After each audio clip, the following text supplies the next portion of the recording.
going on, everybody? Welcome back to the Canadian Football Fantasy Fix for the Division Semi-Finals of the 2021 CFL season. Yes, playoffs are here, and they kick off this weekend with the great matchup between the Hamilton Tiger Cats, Montreal Alouettes, and the Saskatchewan Roughriders hosting the Calgary Stampeders. We're here to go through the receivers today for these two matchups. If you missed it, go back, check out the quarterback and running back previews I did earlier this week as well. And stay tuned later today. I will have a preview of the options on defense for you too. Quick note on this week. No depth chart update video on the weekend. I have a jam-packed weekend. I'm not able to get to the recording desk to get that video out once the depth charts come out on Saturday before the games on Sunday, unfortunately. So no depth chart update video, but if you follow me on Twitter at CooperTrooper42, I'll make sure in between to tweet those out as well, so you still get all of your info in one place. The link to the Twitter is in the video description. Let's dive right in, taking a look at the receivers. Normally the receivers, toughest video for me to record every week, because you got 8 teams to go through and a whole slew of receivers on each of them. But, it's normally tops out 35-40 minute video. This one should be shorter. Only got 4 teams to talk through. Maybe we can talk through the options a little more in depth. So let's start off here with the Ticats side of things and the East Division Semi-Final.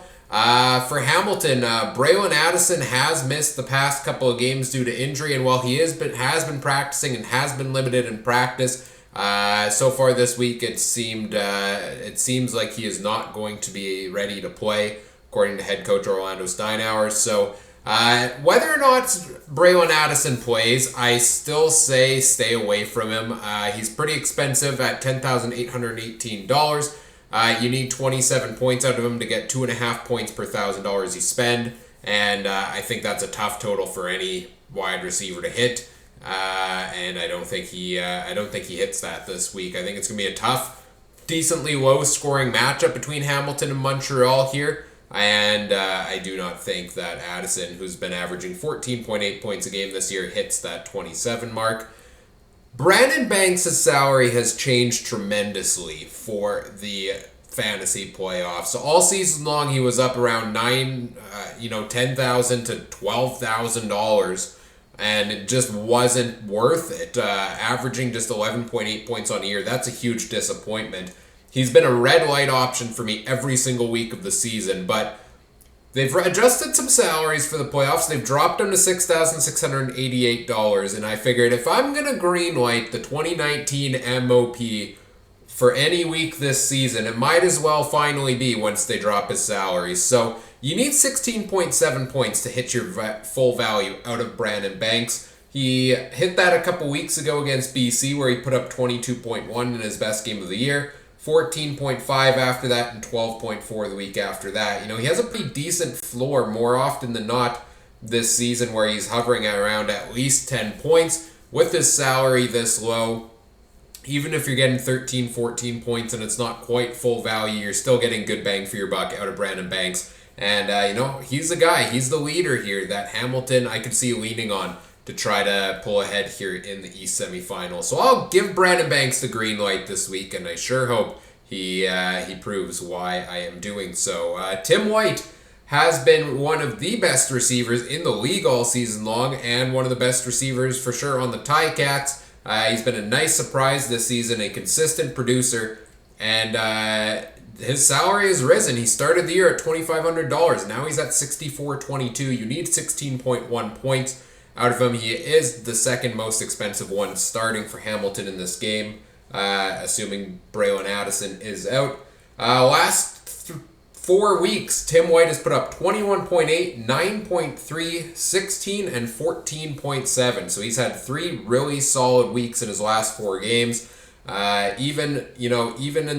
He's had some stretches this year where he hasn't really hit value. He's still put up decent floor in that range, and he seems to be playing his best ball right now. They seem to be using him as a go-to receiver, and he always plays his best when Braylon Addison is out. So I like Tim White as an option as well. Then we get into a couple yellow lights. Jalen Acklin, Stephen Dunbar Jr., and Poppy White. Jalen Acklin at $6,036.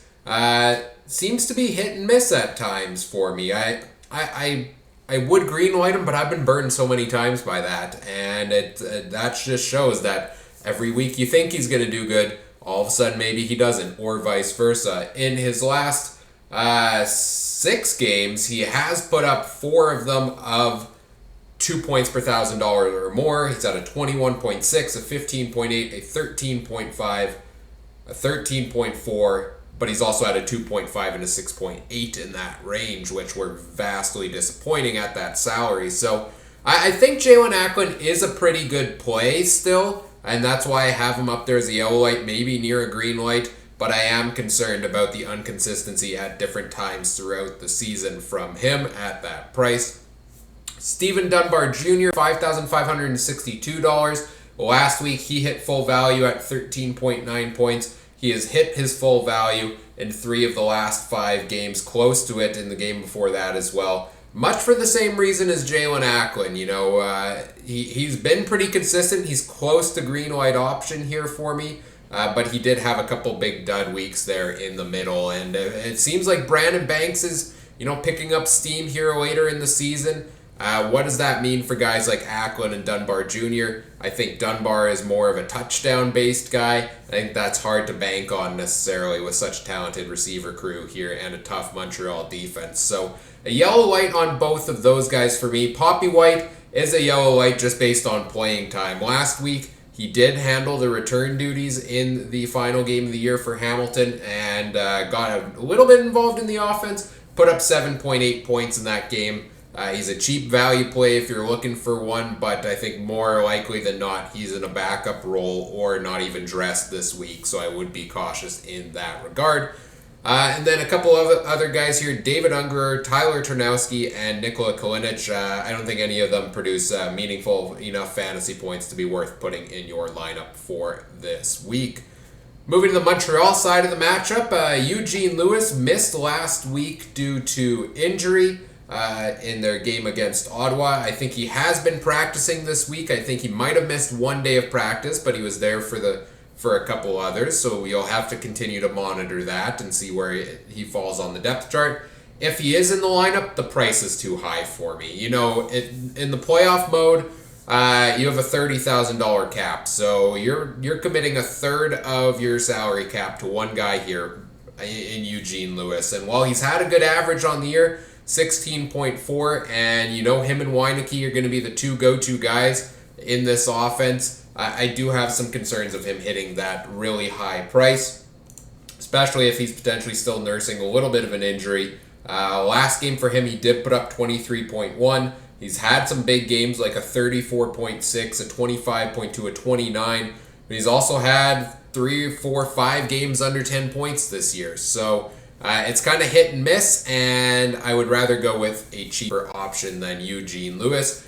And one of those cheaper options to consider is Jake Weineke at $8,250. You need just over 20 points out of him. Last week he put up 24.9. TD Jake, they call him. He led the league in touchdowns through the air this year, and seemed like he was so consistent in that regard. 8 touchdowns in like his first 10 games of the year, I think it was.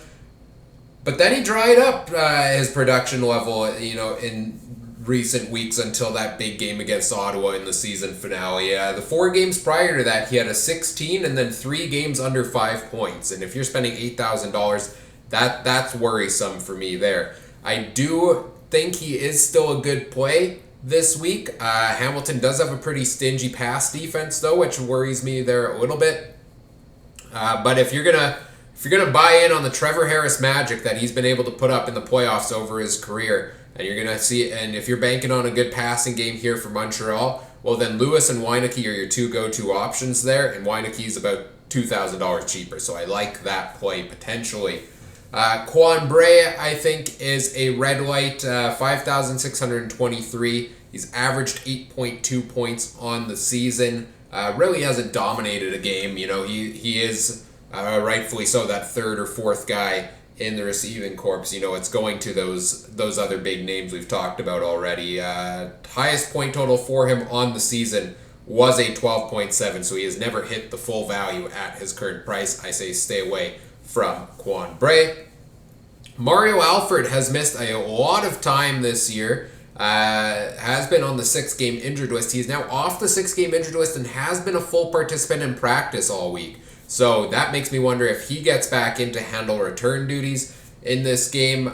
He's had a decent, in the games he played earlier this year, he had some decent production. He had his first one, he put up 14.2 points, and then he was hovering around 4 or 5 in the other games. I would say stay away from it, though. How are they going to ease him in if he does come back? Are they still going to use Martese Jackson? They use, I think it's a Darius Pickett at defensive back to handle some kicks. I would not rely with such a small roster you're setting for the week, I would not rely on big points from Mario Alford.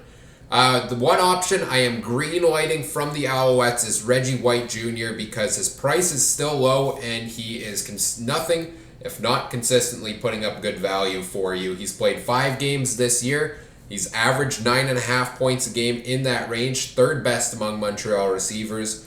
And in the last 4 games, 12.4, 7.6, 15.8, and 7.3. So the last one coming just short of his current value.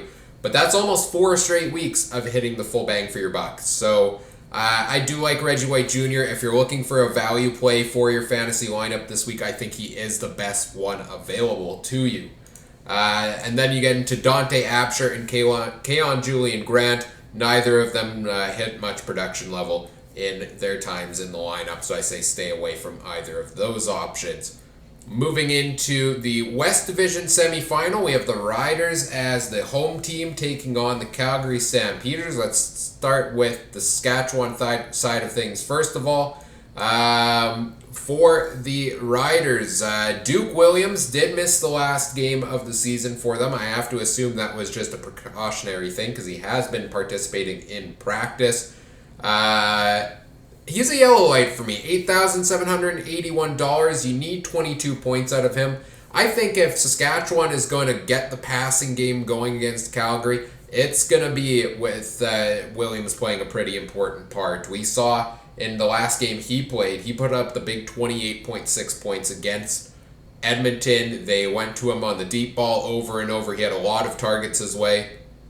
That's something Cody Fajardo struggled with all season long, is the deep ball. And he found a connection with Duke Williams. And if you're trying to win a bit tough playoff game here, yeah, I think there's good potential for a lot of targets to go his way. I'm only skeptical because he had that one big game, but his 3 previous games were all under 10 points. So it's not quite a green light for me, but I think he is a top-end yellow light option, Duke Williams, this week. The only other concern, of course, with any of these Saskatchewan players is Calgary has seemingly, shut things down a little bit more defensively in the second half of the year. They've played them tight all season long in the matchups between these two teams, and they've gotten some boosts there with the additions of guys like Trey Roberson down the stretch. Shaq Evans at $5,479. I'm saying stay away from him.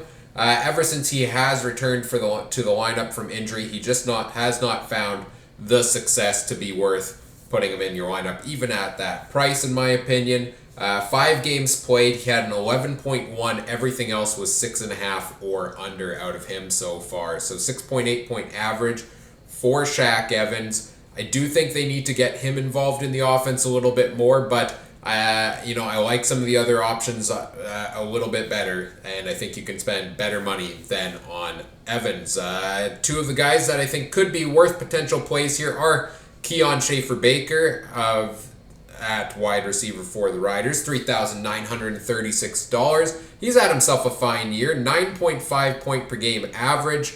You need 9.8 to hit full value for him, so he's been really close to that. And he has been one of the top go-to receiver options. Final week of the year, he did put up just a 3.3. But, they started Isaac Harker. Cody Fajardo wasn't playing. Half the team really wasn't playing in that game. I don't buy too much into that. The 2 games before that, 13.5 and 12.4. So a couple good weeks in a row for him. but he had a couple real bad weeks before that. It's been kind of a stretch of good games, stretch of bad games, stretch of good games. So what do we see from Schaefer Baker? I think he'll get involved enough to hit value potentially here for you, but he's been a letdown on some of these weeks as well. So that is why he is a yellow light. Braden Lenius is much the same thing. He's been up and down, up and down. A couple weeks in a row where he hit his full value, then he dropped off, then he hit it, etc. I like Schaefer Baker a little bit more when they're at this similar price because I think he has more big game potential. But Lenius is a pretty consistent producer that can give you still not too bad value here. Other options to stay away from, I don't even have him on the chart here, but Ricardo Lewis, it sounds like I believe tore his Achilles, another Achilles injury for the Riders. So he likely will not be ready to go in this game, so stay away from him. Rashard Davis, another guy that could be in to handle kick returns, or perhaps they go to Jamal Morrow. They've been kind of flip-flopping between the two this year. Even if he's in, I don't think he gets enough points to be worth being in your lineup as a value play, just as the return man. And then Mitchell Picton, Justin McInnes, a couple other cheap options here who, in most games this year, really haven't produced a whole ton. Picton was the go-to guy, it's seemingly in that regular season finale, but that was in garbage time. With a lot of the starters kind of getting less targets and less, a bit more rest in that one. So I think Williams, Schaefer Baker, and maybe Lenius are your go-to options this week from the Riders, if any. But none of them are certainly locks for me. And then we get to the other side of the matchup, and it's much the same. I think you sense the theme I get from this game is that it's going to be a tight defensive affair between these two sides. Reggie Begelton's the most expensive receiver for Calgary at $9,255. 23.1 points, what you're looking for. 15.8 is what he has averaged in the two games he has played. He started his first game, put up 27. Then last week, just 4.6, which was kind of, he said it himself at halftime. It was a practice, basically, between both sides, so don't buy too much into that. He's a yellow light for me because the price, much like a Eugene Lewis and a Duke Williams, is really high on a guy like Begelton. You need 23 points. That's tough for a receiver to hit regularly, and Calgary likes to spread the ball around so much at receiver that there is danger there that you're not going to get enough targets his way. But much the way I could see Saskatchewan leaning on Williams, I could see Calgary leaning in on Reggie Begelton, so could be a potential home run play there for you. Then we get into a couple of the other starters here. I don't really like any of them in your lineup for much of the same reason that they spread the ball around. Kamar Jordan at 7,745. I'm saying stay away from him this week. He's been up and down since he's returned to lineup. After missing a couple games, he had one big game of 19.9. Other than that, it's been 10 or under in everything else for Jordan. Markeith Ambles, more often than not, has not been hitting his value. 11.3 is his highest total in his last 5 games, which is not worth it. Herji Mayala has not hit close to his value, particularly all season long. Richie Sindani has cooled off since he had a couple games in a row where he was a go-to producer, but with everybody back and healthy, he kind of falls a little bit into the background in that receiving corps. Last 3 games or so for him has not hit his value. Then we look at a couple of potential options here with Malik Henry and Luther Hakunavanu. Malik Henry, I think, has been a little banged up in practice this week. He did not play the final game of the regular season, but when he's been in the lineup, and if he does handle kick return duties, he typically gets involved on offense for a couple plays here and there as well, and that's the kind of return man I like to potentially put in the lineup. You've got a decent floor from the kick return points alone, plus the added value of a couple reps on offense. Could be a potential play there, but is certainly a risk, and is not necessarily one of the go-to receivers. I'm saying yellow light on Hakunavanu as well because this is a guy who, when he's been given playing time, has produced, and I really think, should be involved more in the offense than he has been. He was the big late game hero in the final game of the week of the year for the Stampeders with a big touchdown catch, or a big catch that led to a touchdown. I can't remember off the top of my head if he got into the end zone. I'm pretty sure he did. And he had a big catch earlier this season as well. Maybe that's a spark they could use in the West Division Semi-Final. I'm cautious because of the playing time potentially. I don't know if he gets enough to be worth the value. But if he's on there on the depth chart, that could be a sneaky good, very cheap value play if he is getting involved in the offense a little here.